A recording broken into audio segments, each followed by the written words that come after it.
You don't believe in no fate. Every day digging the grave. Step in the pit with the snakes. City of dreams, city of... Hello and welcome to episode 2 of Night City Wire. This is the show from us at CD PROJEKT RED, where we talk about all things Cyberpunk 2077. In today's episode, we're going to be deep diving into lifepaths and showing you a brand new gameplay video, as well as having a chat to Philip from our quest team. Then we're going behind the scenes and taking a look at how Refused are bringing the band Samurai to life. And then we're showing you another new gameplay video and having a chat to Pavel, our senior gameplay designer, about just some of the tools of destruction that will be at your disposal in Night City. So let's get started. Street Kid, Nomad, or Corpo? Which will you pick first?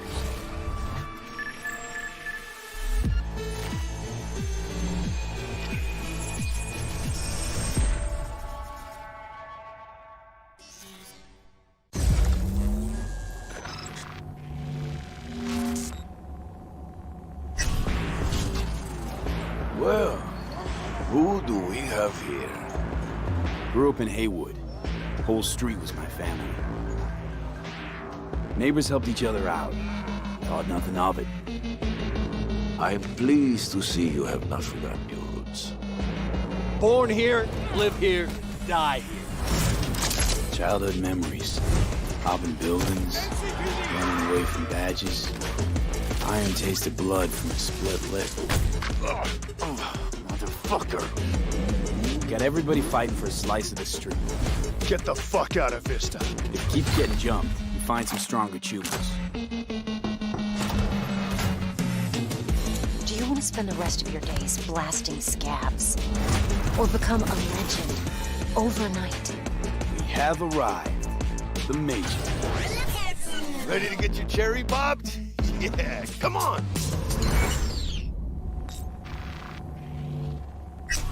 My childhood? Let's see. Racing my bobber for the first time through the hills. Oh, and first kiss in the middle of a synth cornfield. We nomads choose who to make our family. A choice forges strong bonds and a higher duty that stands solid as an old oak. My family's in pieces. That's why I'm headed for Night City. Makes you an outcast among outcasts. Miss this, you know? Camaraderie. I know. I saw it in your heart the first time we met. Know what I always liked about nomads? Your taste, no, hunger for freedom. Not easy to come by in Night City. Corp's got their grubby claws and everything.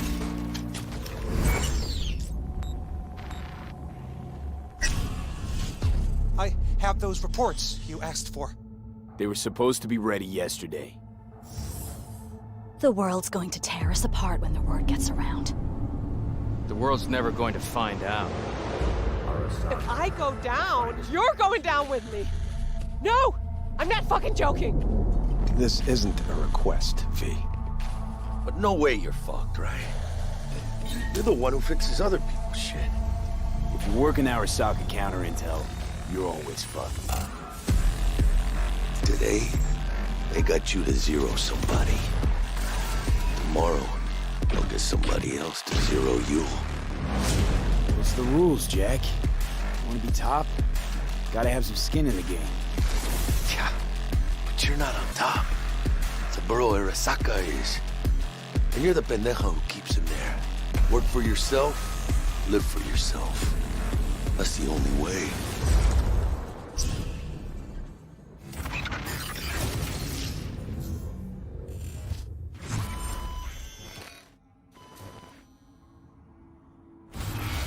Philip, it is so good to see you again. It's actually been a while since I've had a chance to interview you about Cyberpunk. So I think for today, we'll start with a question that everybody wants to know. How does the path you pick affect your time in Night City?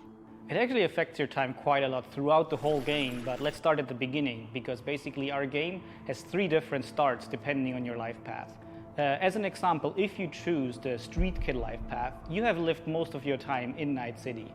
you know the streets, you know the gangs, you know the slang, you kind of know what's going on in the, let's say, lower life aspects of the city, which can of course give you lots of good opportunities also later on in the game. But if you start as a nomad, you actually used to be part of a nomad clan and a nomad family, because nomads that roam the deserts around Night City, that we call the Badlands, actually value their family above anything. But for one reason or another, you actually left that family behind, and now the beginning of the game for you will actually be how to get into Night City and how to make a new life there. Then you can also choose to actually be a corpo and choose the corporate life path. And that basically means that you're not at home in the streets of Night City or in the deserts of the Badlands, but actually inside a boardroom, because you rose the corporate ladder of the Arasaka Corporation, which basically gives you the ability to sometimes, read between the lines, read people when they're trying to do business, which of course can give you many nice opportunities later on. So this isn't just about the start of the game. Can you maybe help people understand how this translates into the gameplay? Yeah. So the thing is, we make Cyberpunk a real RPG, and part of that is that you can play your character from the start to the end. And of course, we have these life paths affecting the beginning of the game, but we wanted to make it so you have your life path opportunities throughout the whole game until the game is over. And as an example, we do that by giving you additional options in dialogues. So I can give you one specific example. And this is a mission where you have to steal a flathead robot from the Maelstrom gang. Basically, those Maelstromers stole that flathead before from a corporate transport. And the owner of that corporate transport, Meredith Stout, wants you to do something else. And this is an optional objective. And even within that objective, we want to give you some options. So as an example, if you have a corporate life path, you basically know what Meredith Stout is really about. You can read between the lines, and you can get some additional options that maybe actually later enable you to do a completely different thing with the Maelstrom gang. And if you're a nomad, you know exactly some more details about how these Maelstromers would have even been able to steal a robot like that from Meredith Stout, who's part of the very powerful Militech Corporation. As a street kid, we as an example don't give you a specific new dialogue option in that dialogue, because as a street kid, you do not have a lot of experience dealing with higher up people like Meredith Stout.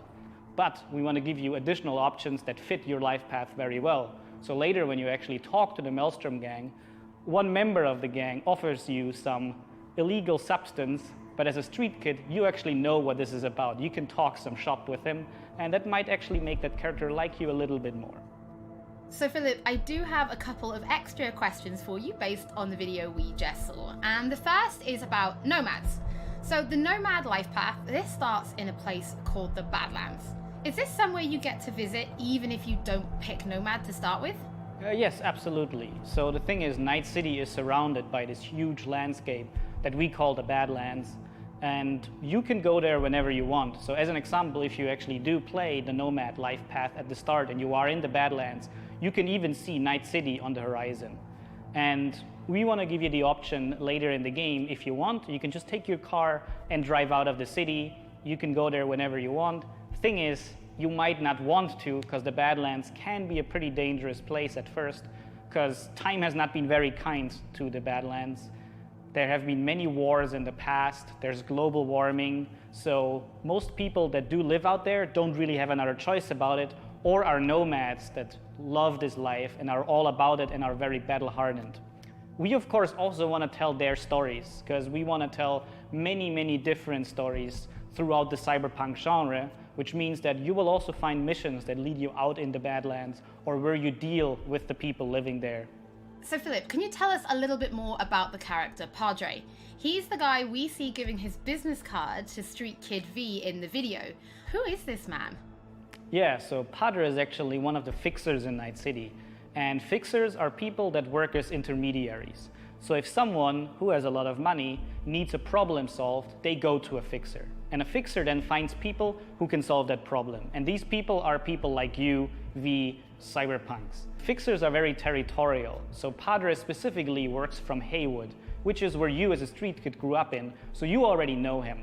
You might have already seen another one of our fixers who is called Dexter Deshawn, and he works in a different part of the city. So specifically Padre, you might know him as a street kid, but even if you played other life paths, you might sooner or later meet him because he's operating in Haywood, which is a pretty big place with many good jobs. So if you want to make some cash there, you will sooner or later deal with Padre. Philip, thank you so much for joining us. Now, on my first playthrough, pretty sure I'm going to be picking Nomad, but for those watching, we would love to know what you'll be picking, so have a think about it and send us a tweet. Don't forget that later in this episode, we're going to be showing you another new gameplay video and having a chat to Pavel, our senior gameplay designer, about just some of the tools of destruction that will be at your disposal in Night City. But before that, let's talk about music, because music plays a huge part in bringing Night City to life. Now, in future episodes, we're going to talk about things like radio stations and even the original score. But today, we're going to take a look behind the scenes at how Refused to bringing Johnny Silverhand's band, Samurai, to life. I wouldn't write these lyrics for myself.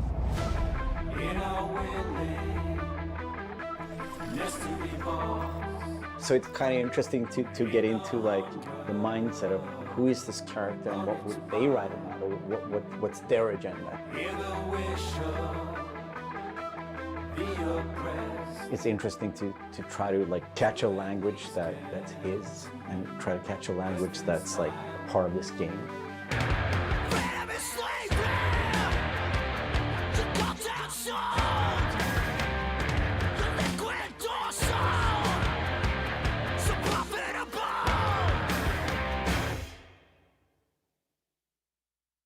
There is a reason why we're here.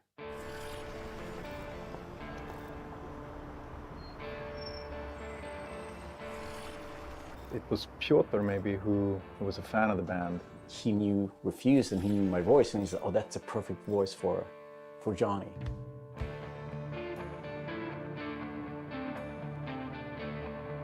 And that they wanted, I guess, a sound that was a bit contemporary from when Johnny's supposed to have had the band, because he's sort of like an anti-establishment kind of guy. Gonna drag a corporal rat on stage, make him kneel, douse him with gas, then light him up. So of course there are things that you can relate to, and like just like this outcast and this rebel that's fighting against like the corporals, and that's definitely something that's been a part of my life and a part of Refused life. We came out of the punk rock scene of northern Sweden. He's like the future version of us, you know? So I think it makes sense. I think it totally makes sense for us to be here making these songs about him or for him, you know? So it's pretty cool. Yeah. No trills. But yeah, but like wide vibrato.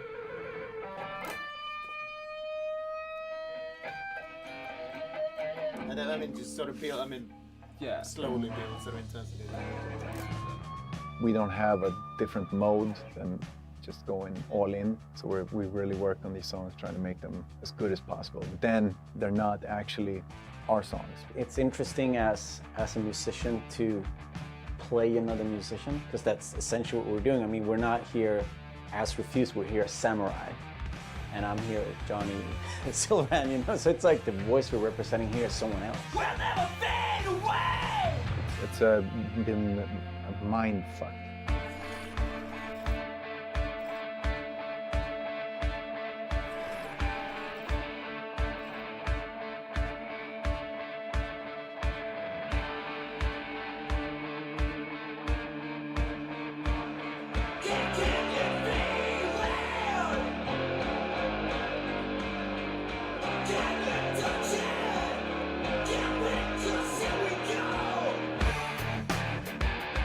I mean, the shouting in itself is just like second nature to me, because I've been doing this for a very long time. But then when someone comes in and says, I'm happy with everything except for Azalin. Again, it's Azza. Azza. Okay. The shouting's great, but think of that accent, or think of that like enunciation.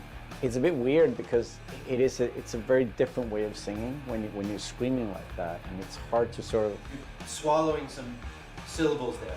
Adjust your accent. Oh yeah, just try it again. So it's been a bit kind of frustrating. It wasn't horrible, but it wasn't great. But I mean, I get it. I mean, we have to maintain the illusion that this character that's a character of the game also is me, like when I'm singing it. So it makes sense. But yeah, it's a bit different to have someone telling you exactly how to enunciate things, because I'm not used to, usually people just like give me a thumbs up and then like, you know, you think the things like the rhythm and you think about the pitch and you think about all these things, but then someone comes in and like, that word sounded weird. I'm like, what? No, that's how I sing. But so it's been a very, yeah, a bit painful at times, but it's all right. See this soon, I'm chipping in. Roll the booms, I'm chipping in.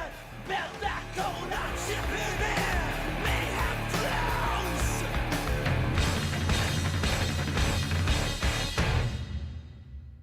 It's a very interesting thing to be part of. As a person that's not a gamer, I don't think I fully understand the impact that this might have.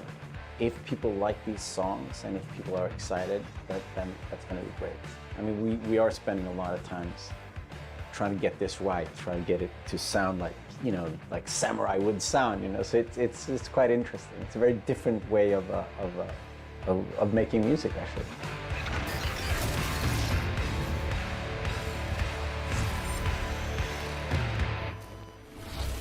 You can already find 3 Samurai tracks available on streaming services: Chippin' In, Never Fade Away, and The Ballad of Buck Ravers.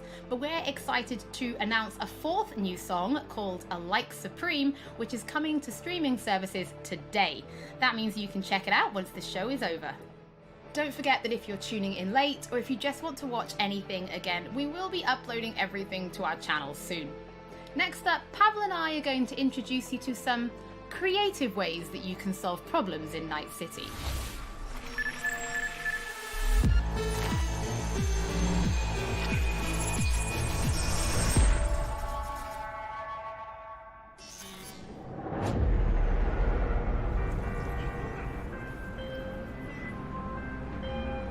Hey V, I have a job for you.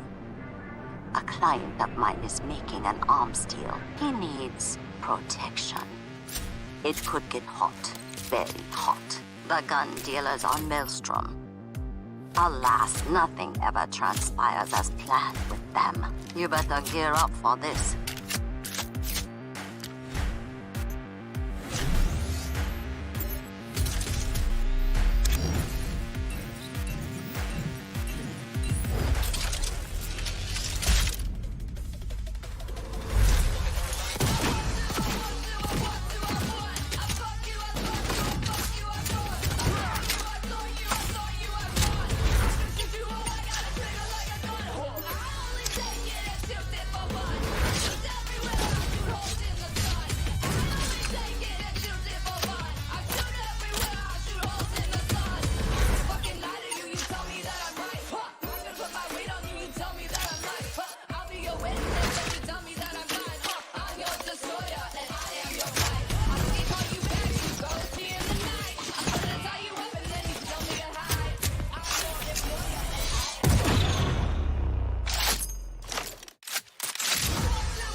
So V, are you willing?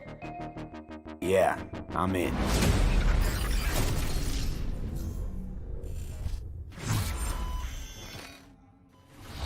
Pavel, thank you so much for joining me. Now, there was an awful lot in that video, right? Because it's more than just guns.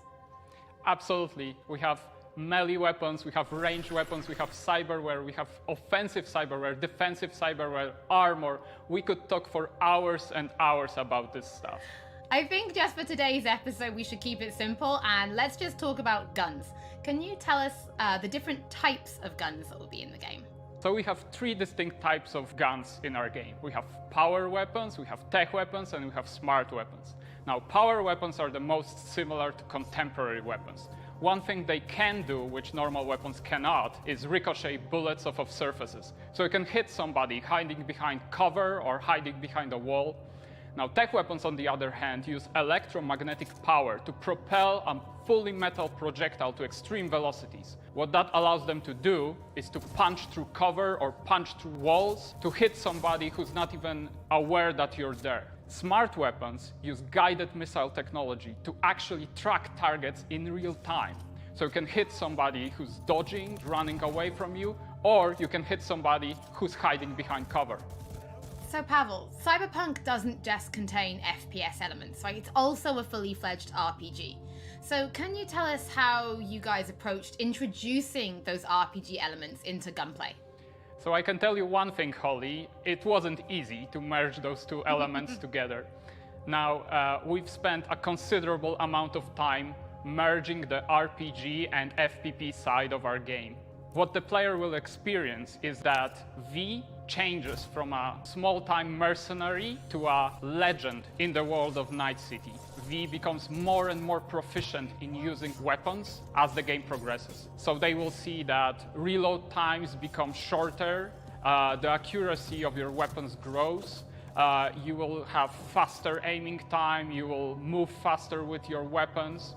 Everything becomes more in your control, and that gives you more opportunities to defeat the biggest encounters that we've designed for you. So I have prepared a few extra questions for you, Pavel, if you're feeling up to it. Of course. Okay, well the first is going to be, how do you find more weapons in Night City? Like, where will players be looking for them?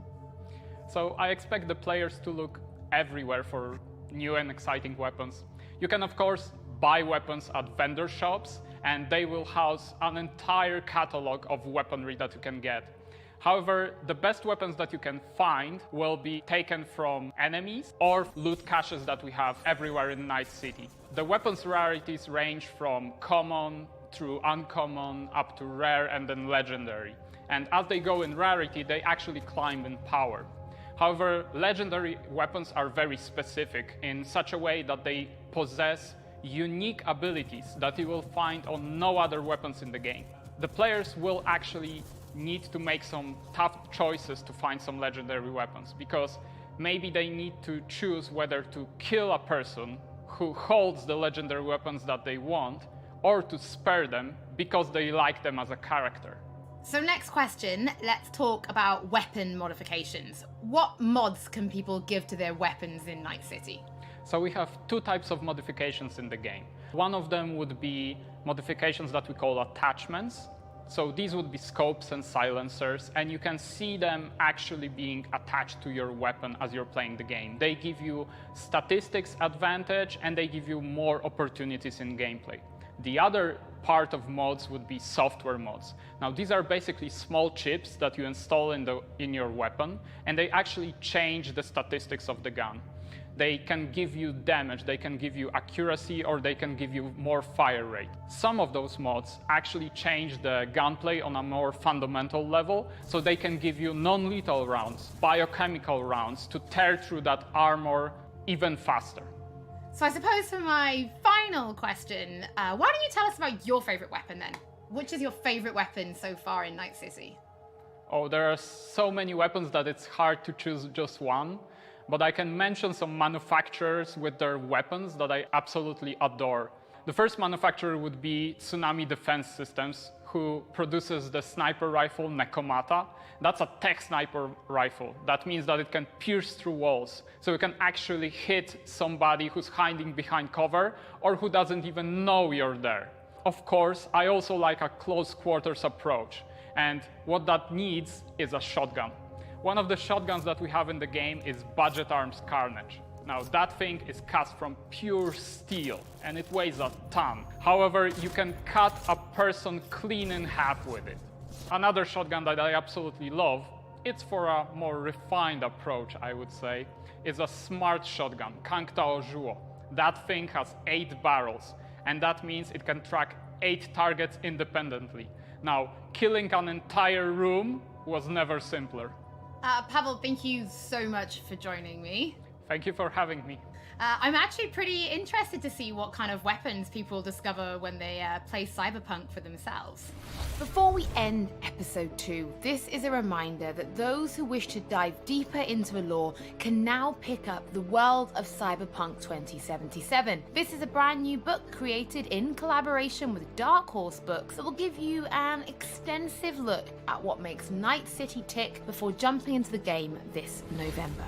That is it for today's episode. Thank you so much for joining us. Don't forget that if you've missed anything or if you just want to watch again, we will be uploading everything to our channels shortly. Thank you so much for tuning in, and we'll be back with Night City Wire Episode 3 soon.